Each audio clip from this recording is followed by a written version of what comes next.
Dennis Weaver spent 9 years building one of the most recognizable characters in American television, and then he walked away from all of it. Not because the show was failing, not because of any backstage fight, and not because the audience had moved on, but because he had decided something about himself that the role of Chester Goode could no longer contain. The real story of why he left Gunsmoke is the kind of story that says more about a man's character than any performance ever could. And it begins long before Hollywood ever entered the picture. Before the limp, before the badge, before any of it. Weaver was a young man from Joplin, Missouri, with a serious future in athletics. Born on June 4, 1924, he grew up in a household where getting by required real effort, and that upbringing pushed him toward discipline and competition.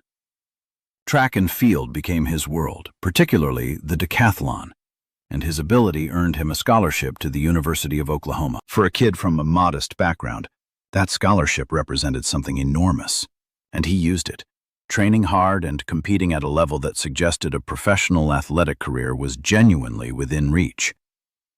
Then World War II broke out and rearranged the priorities of an entire generation.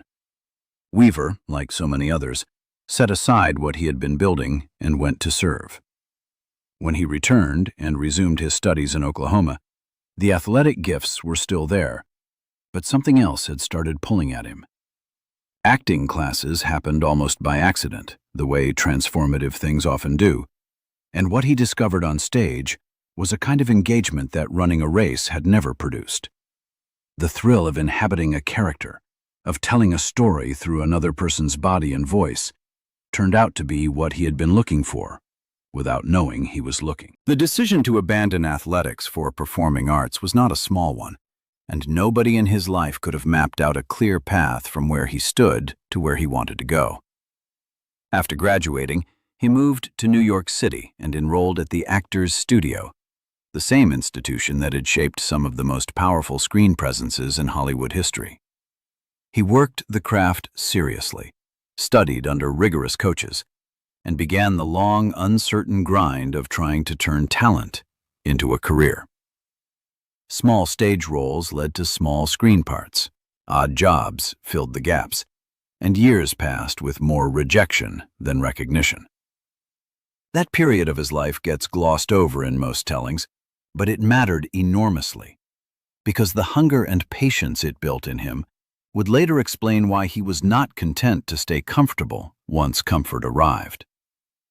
The break came through Gunsmoke, the Western television series that was becoming one of the defining programs of American primetime. Weaver auditioned for and landed the role of Chester Goode, the devoted and good-natured deputy to Marshal Matt Dillon, played by James Arness.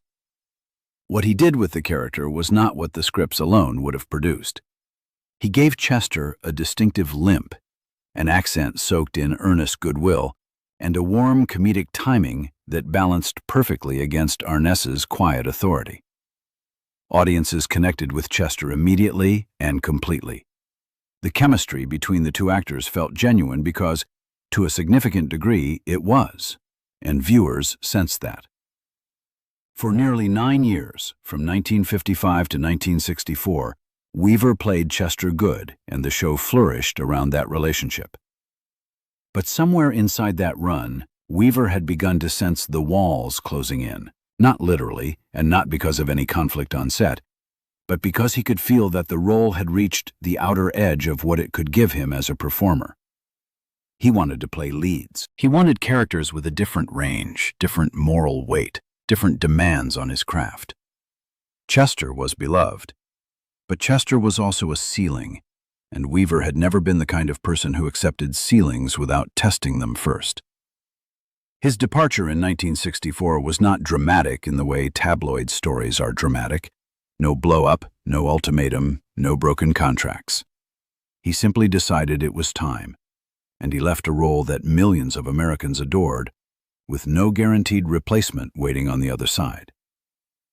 That kind of decision requires a specific confidence in yourself, the kind you don't borrow from your current success, but build from the years before it, from scholarship training and military service, and hungry years at the actress studio, and all the small roles that added up to nothing, until suddenly they added up to everything.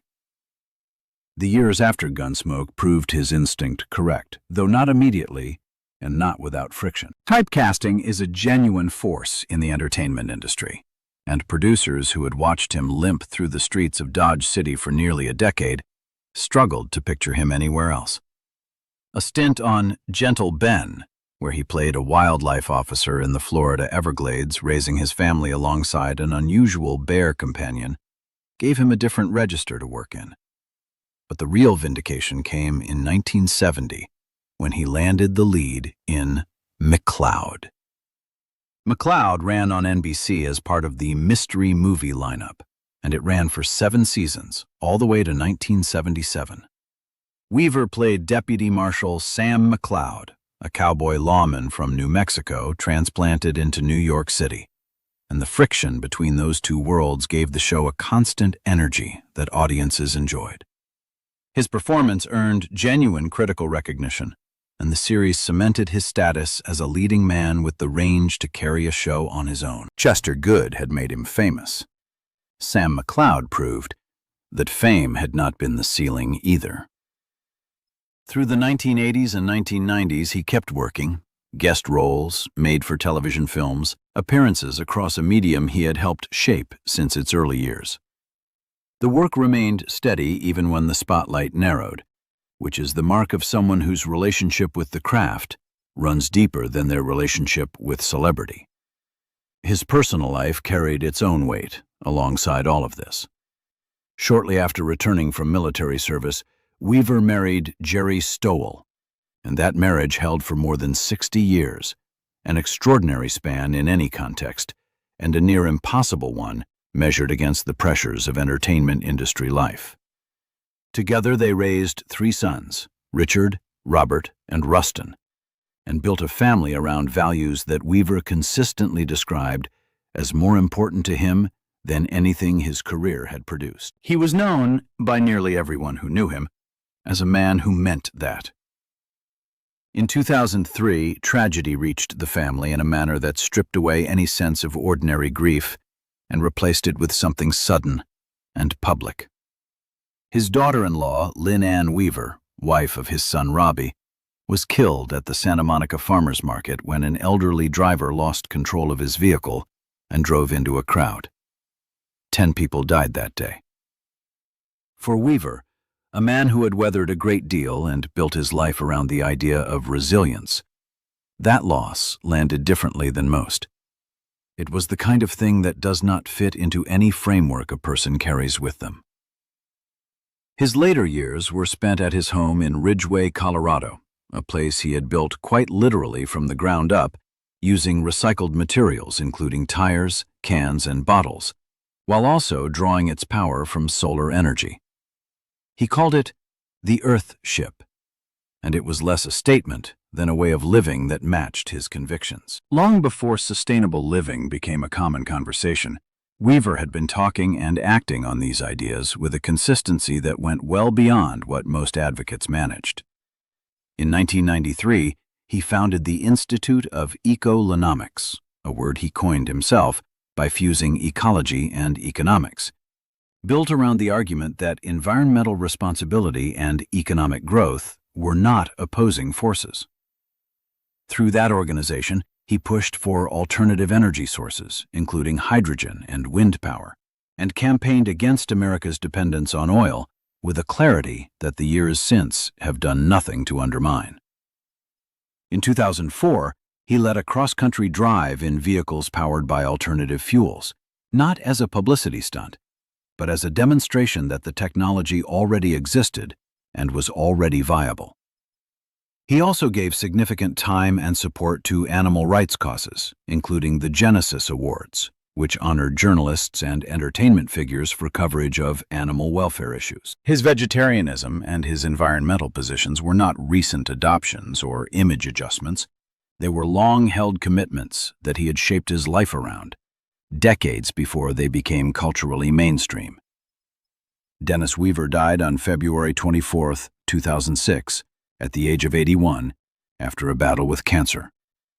He spent his final years surrounded by the Colorado landscape he had chosen deliberately, in a home he had built according to his own principles, near the people he loved most. The obituaries focused on Chester Goode and Sam McCloud, as they should have.